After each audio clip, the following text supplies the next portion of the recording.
Hello friends, मेरा नाम मोहम्मद शाहिद है और मैं आप लोग को इस चैनल पे as a physics teacher teach करने वाला हूँ। जैसा कि आप लोग देख रहे हैं यहाँ पर बोर्ड पर और प्रकाश, ये क्लास 10th के पूरे सिलेबस की पहला चैप्टर प्रकाश है। और इसके बारे में जाने से पहले मैं आप लोग को एक बात बताना चाहता हूँ कि मैं जो भी टॉपिक पढ़ाने वाला हूँ उनको ज़्यादातर मैं मुँह ज़बानी ही बोलूँगा और उससे आप लोग नोट डाउन करेंगे, क्योंकि पूरा लिखने पर इसमें काफ़ी टाइम वेस्ट हो जाता है। तो इसलिए आइए जानते हैं प्रकाश है क्या। प्रकाश को जानने से पहले सबसे पहले मैं ये कहना चाहूँगा कि आप लोग किसी भी चीज़ को पढ़ने के पीछे, हर एक चीज़ के पीछे आप लोग रीज़न ढूंढें, हाउ एंड वाई, क्यों और कैसे। इसीलिए किसी भी चीज़ को जानने के पीछे आपका अगर जब ये मोटो रहेगा तब आप लोग किसी चीज़ के तह तक जाएंगे। तो आइए जानते हैं प्रकाश को देखते हैं। प्रकाश एक प्रकार की ऊर्जा है जो किसी वस्तु को दिखाने में सहायक होती है, परंतु स्वयं दिखाई नहीं देती। इसका कहने की आशय क्या है? जब प्रकाश किसी भी वस्तु पर पड़ती है और वो वस्तु हमें परावर्तित कर कर हमारी आंखों पर पड़ती है, उस प्रकाश की किरण हमारी आंखों पर परावर्तित होकर पड़ती है, तब वो वस्तु हमें दिखाई देती है, जिसे प्रकाश कहते हैं। और ये प्रकाश का डेफिनेशन है जिसे आप लोग लिख सकते हैं, देख सकते हैं, इसे आप लोग स्क्रीनशॉट भी ले सकते हैं। और आगे आते हैं, प्रकाश की उत्पत्ति के आधार पर इसे दो भागों में बांटा गया है, जिनमें पहला है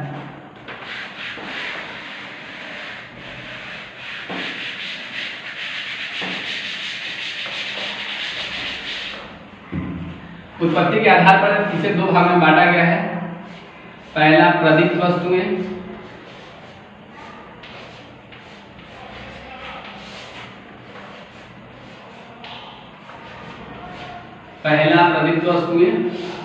इसे इंग्लिश में हम कहेंगे लुमिनस ऑब्जेक्ट।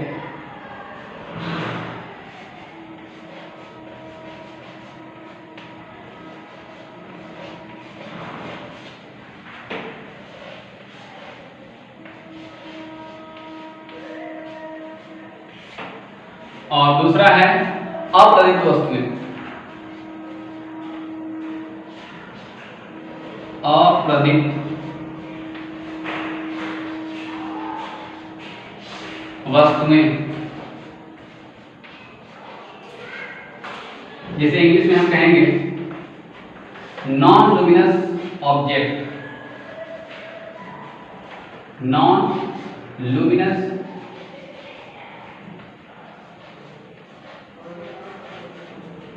ऑब्जेक्ट्स।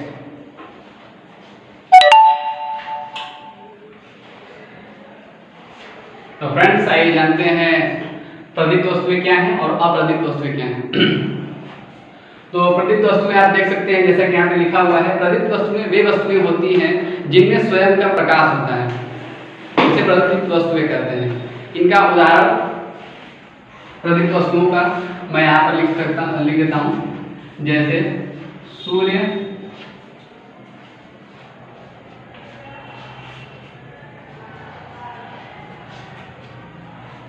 तारे, जुगनू आदि।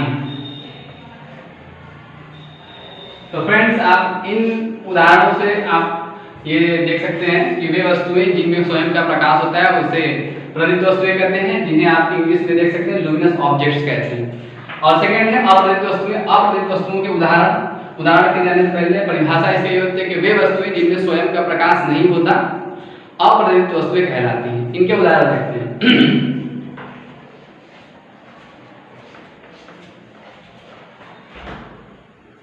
चंद्रमा,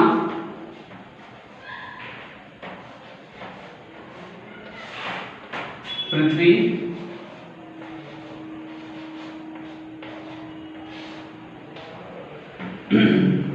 लकड़ी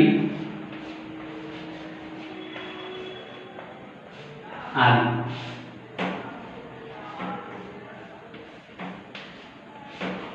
तो फ्रेंड्स, इन्हें आप लोग स्क्रीनशॉट ले सकते हैं।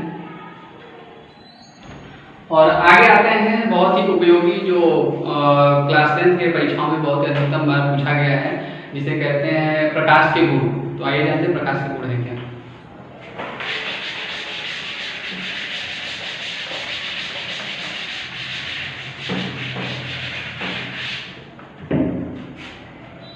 प्रकाश के गुण।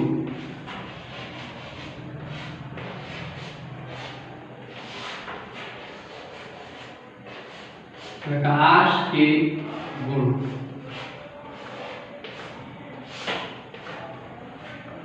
प्रकाश के गुण इसे इंग्लिश में कहते हैं प्रॉपर्टीज ऑफ लाइट।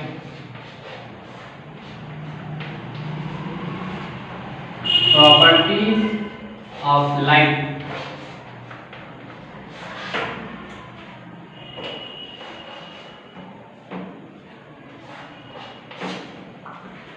तो जैसा कि फ्रेंड्स आप यहाँ पे देख सकते हैं प्रकाश के गुण।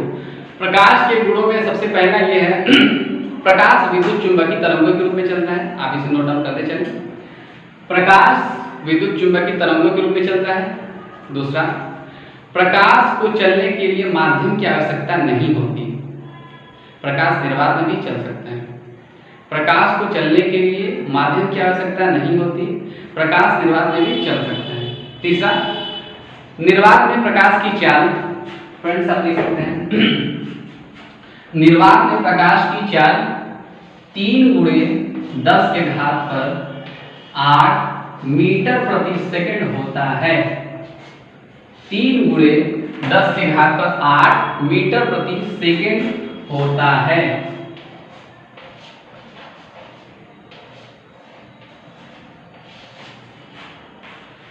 और चौथा इसका गुण है प्रकाश एक सीधी सरल रेखा में चलता है। और चौथा हो गया प्रकाश सीधी एवं सरल रेखा में चलता है। और इसका आते हैं 5वां गुण, जब प्रकाश एक माध्यम से दूसरे माध्यम में जाती है, जैसे हम कह सकते हैं कि जब प्रकाश वायु से द्रव में पानी में जाती है या सघन माध्यम में जाती है तो अपने मार्ग से थोड़ी सी विचलित हो जाती है। प्रकाश के इस गुण को ही प्रकाश का अपवर्तन कहते हैं। ये 5वां गुण है। और 6वां गुण लिख सकते हैं फ्रेंड्स, जब प्रकाश किसी चिकने तल से टकराकर पुनः उसी माध्यम में लौट जाती है, प्रकाश के इस गुण को प्रकाश का परावर्तन कहते हैं। और फ्रेंड्स प्रकाश का अपवर्तन, प्रकाश का परावर्तन आगे हम विस्तार से पढ़ेंगे। और अंतिम प्रकाश के गुण आप लिख सकते हैं फ्रेंड्स कि दृश्य प्रकाश का तरंग दैर्घ्य 3900 एंगस्ट्रॉम से 7800 एंगस्ट्रॉम के बीच होता है। 3900 एंगस्ट्रॉम से 7800 एंगस्ट्रॉम के बीच होता है। तो फ्रेंड्स आपने प्रकाश के गुण को जान लिया और इसे अच्छे से अध्ययन करें। और कोई भी अगर क्वेरी हो तो उसे आप कमेंट बॉक्स में लिख सकते हैं। आइए नेक्स्ट जानते हैं। तो फ्रेंड्स यहाँ पर देखते हैं प्रकाश की किरण, जिसे इंग्लिश में कहते हैं रे ऑफ लाइट। तो आइए समझते हैं रे ऑफ लाइट है क्या। इसकी डेफिनेशन सुनते हैं। जब किसी समान माध्यम में प्रकाश की किरणें किसी एक बिंदु से दूसरे बिंदु तक जाती है तो प्रकाश द्वारा तय किया गया वो ऋजुरेखी पथ प्रकाश की किरण कहलाती है। उदाहरण से देखते हैं फ्रेंड्स।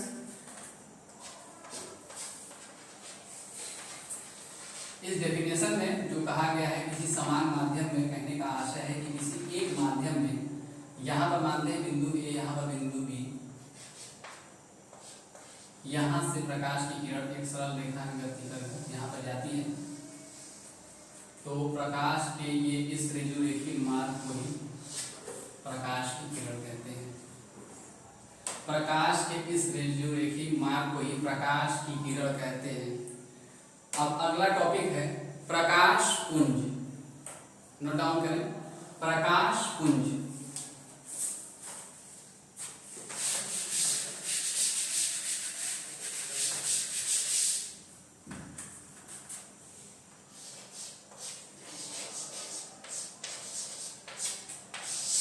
प्रकाश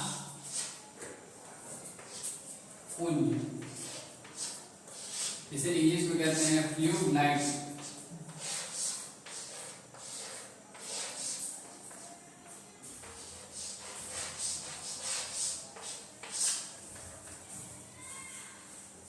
फ्लूइड लाइट, इसकी डेफिनेशन लिखिए फ्रेंड्स। एक ही दिशा में चलने वाले प्रकाश के किरणों के समूह को, एक ही दिशा में चलने वाले प्रकाश के किरणों के समूह को प्रकाश पुंज कहते हैं। ये 3 प्रकार की होती है। पहला अभिसारी,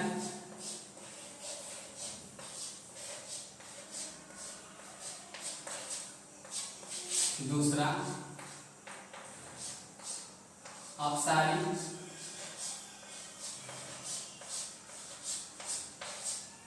और तीसरा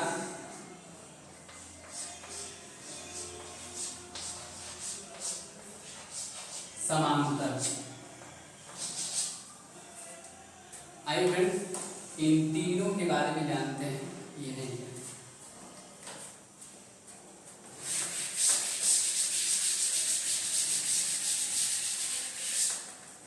पहला है अभिसारी,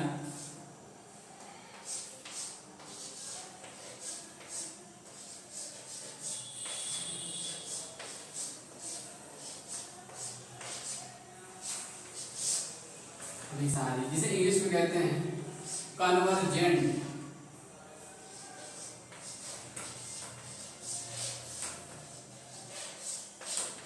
जिसे इंग्लिश में कहते हैं कन्वर्जेंट। इसकी परिभाषा है जब प्रकाश की किरणें किसी एक बिंदु पर आकर मिलती हैं उस प्रकाश के किरणों को अभिसारी प्रकाश पुंज कहते हैं। इस प्रकार के प्रकाश की किरणों को अभिसारी प्रकाश पुंज कहते हैं। आइए इसे देखते हैं उदाहरण से। ये प्रकाश की किरणें एक बिंदु पर आकर मिल रही हैं।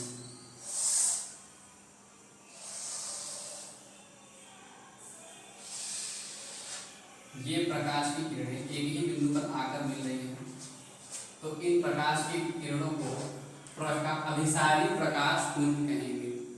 अभिसारी प्रकाश पुंज कहेंगे। नेक्स्ट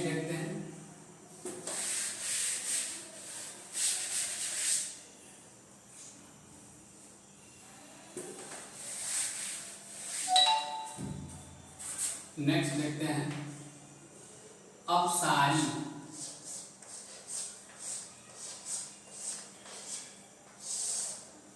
इसे इंग्लिश में कहते हैं डाइवर्जेंट।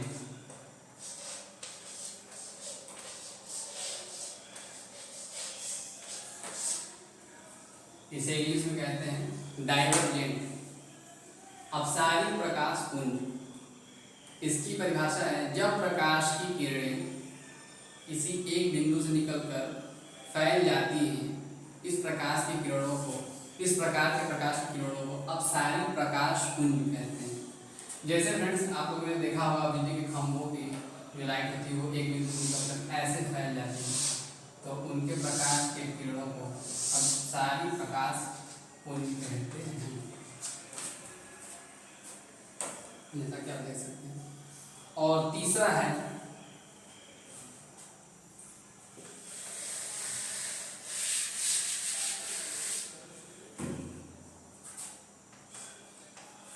समांतर।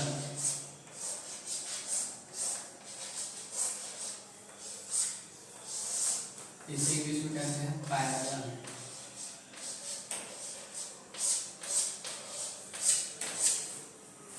पैरेलल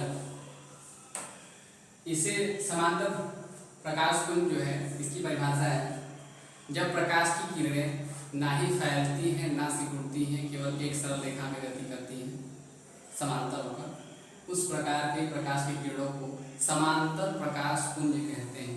इसे आप देख सकते हैं फ्रेंड, ये प्रकाश की किरणें केवल एक समांतर आपस में समांतर और एक सीधी रेखा में चलती हैं। इस प्रकाश के किरणों को समांतर प्रकाश पुंज कहते हैं।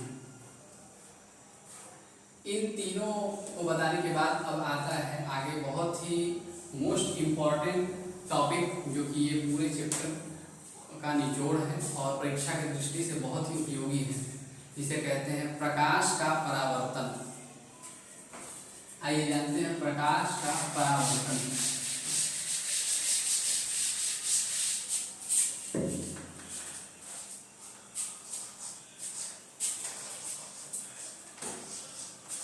प्रकाश का परावर्तन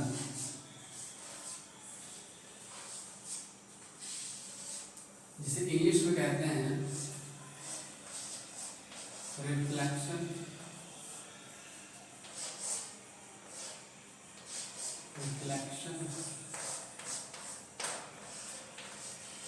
ऑफ लाइट।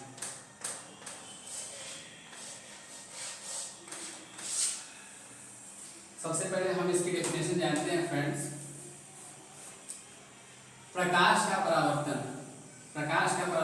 इसका परिभाषा है जब प्रकाश की किरणें किसी चिकने तल से टकराकर पुनः उसी माध्यम में लौट जाती हैं तो प्रकाश की इस घटना को प्रकाश का परावर्तन कहते हैं, रिफ्लेक्शन ऑफ लाइट। इसे उदाहरण से समझते हैं। यहां पर देखते हैं कोई समतल तल है और इसके नीचे तलाई किया हुआ है। इसे हम मान लेते हैं ये समतल दर्पण है। आगे हम दर्पण के बारे में पढ़ेंगे जो कि 3 प्रकार का होता है, समतल दर्पण, उत्तल दर्पण और अवतल दर्पण। इनके बारे में हम विस्तार से पढ़ेंगे और इसे भी मान लेते हैं यहाँ पर समतल दर्पण। इसके पीछे कलाई किया हुआ है। इसके बारे में बताना चाहता हूँ फ्रेंड्स कि जो दर्पण होते हैं उनके निर्माण में ग्लूकोज का प्रयोग करते हैं। इसे आप कॉम्पिटिटिव एग्जाम की तरह से नोट कर सकते हैं। ग्लूकोज का प्रयोग करते हैं और इनके नीचे जो कलई की होती है वो सिल्वर ब्रोमाइड से किया जाता है, AgBr। इसे आप नोट कर सकते हैं AgBr। और इसे मैं इरेज कर देता हूँ। आते हैं अपने टॉपिक पर। तो परिभाषा के अनुसार बोला गया है जब प्रकाश की किरणें किसी चिकने तल से टकराकर पुनः उसी माध्यम में लौट जाती है। जब प्रकाश की किरणें किसी चिकने तल से टकराकर पुनः उसी माध्यम में लौट जाती है तो प्रकाश की इस घटना को प्रकाश का परावर्तन कहते हैं। मैं इसे थोड़ा इरेज कर देता हूँ जिससे और समझाने में आसानी हो। तो अब इनके बारे में समझते हैं। ये जो प्रकाश की किरण आई इसे बोलते हैं आपतित किरण।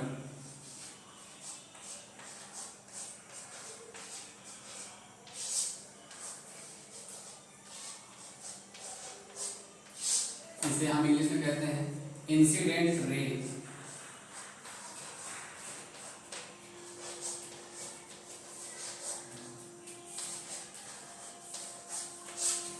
और ये जो किरण यहाँ से परावर्तित होता है इसे बोलते हैं परावर्तित किरण।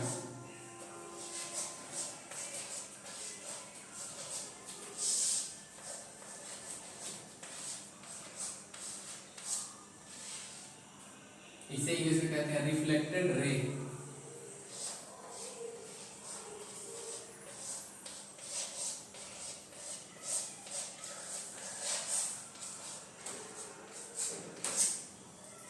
ये हो गया फ्रेंड्स। और आगे एक आपको मैं बताना चाहता हूं कि यहाँ पर हम एक काल्पनिक रेखा लेते हैं, काल्पनिक लाइन लेते हैं जिसे हम कहते हैं जो इस रेखा पर इस तल पर लंबवत होती है इसे हम कहते हैं अभिलंब।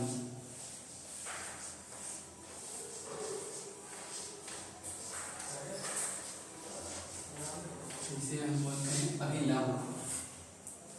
इस तल पर लंबवत होती है 90 डिग्री कोण पर, इसे कहते हैं अभिलंब। इसे इंग्लिश में कहते हैं हम नॉर्मल।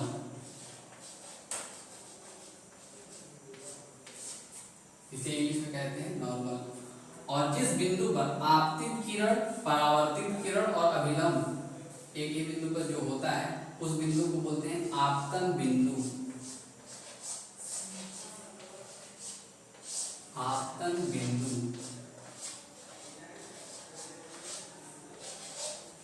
यहां पर आप देख रहे हैं अभिलंब और आपने कभी नाम सुना होगा लंब। अभिलंब और लंब के बारे में भी अंतर जान लेते हैं कि जब किसी रेखा को किसी समतल पर खींचा जाता है 90 डिग्री के कोण पर तो उसे हम अभिलंब कहते हैं। और जब किसी रेखा को किसी रेखा पर ही 90 डिग्री कोण पर हम लेते हैं तो उसे केवल लंब कहते हैं। ये अंतर आप जानते हैं। और ये अभिलंब का कार्य क्या है, हमने इसे क्यों खींचा? इसका कार्य ये है कि आपतित किरण जो है इससे अभिलंब के बीच का कोण नापने के लिए इसे लिया गया है, इनके बीच का एंगल नापने के लिए लिया गया है, जिसे हम आई से प्रदर्शित करते हैं। इस कोण को हम बोलते हैं आपतन कोण।